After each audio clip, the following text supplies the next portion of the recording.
फिल्मी इंडस्ट्रीच्या इतिहासातील सर्वात महागडा सीन कोणता आहे तुम्हाला माहिती आहे? सांगतो.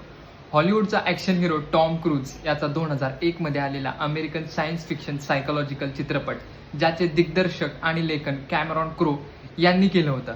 या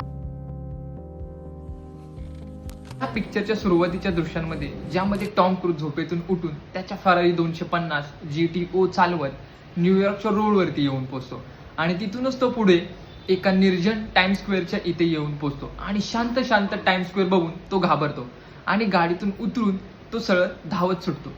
त्याचे चित्रीकरण करण्यासाठी सुमारे $1 दशलक्ष पेक्षा जास्त खर्च आला होता. हे साध्य करण्यासाठी निर्मिती संघाने NYPD म्हणजेच न्यूयॉर्क पोलीस डिपार्टमेंटच्या मदतीने रविवारी सकाळी शांततेच्या वेळेस टाइम स्क्वेअर सुमारे 3 तासासाठी बंद ठेवला होता आणि त्याची त्यांनी रीतसर परवानगी मिळवली होती. चित्रपटाचे दिग्दर्शक कॅमेरॉन क्रो यांना खरंच प्रामाणिकपणे भयानक वातावरण निर्माण करायचे होते, म्हणून त्यांनी टाइम स्क्वेअर तयार करण्यासाठी विदाऊट CGIचा प्रयोग केला होता. न्यूयॉर्क शहर बंद करण्यासाठी त्यांनी NYPD कडून रीतसर परवानगी सुद्धा काढली होती आणि तसेच वाहतूक नियंत्रण सुरक्षा व्यवस्थेची सुद्धा त्यांनी परवानगी मिळवली होती. या 2 मिनिटाच्या सीनसाठी या गोष्टींचा सर्व विचार करून सुमारे जवळपास $8 कोटी खर्च केले होते आणि हा सीन फिल्म इंडस्ट्रीच्या इतिहासातील सर्वात महागड्या सीनपैकी एक आहे.